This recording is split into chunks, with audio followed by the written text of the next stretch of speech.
umashoko kodwa elisho ukuthi umuntu opportunity eligama ukuthi is a disgrace ngoba wazalwa unyonga kusho ukuthi wayeyihlazo uthi ukhona kodwa uthi imbizeli uzohlala abazalwane etafuleni lenkosi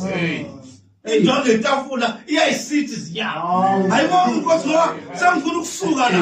achaza ukuthi zisizwe zakithi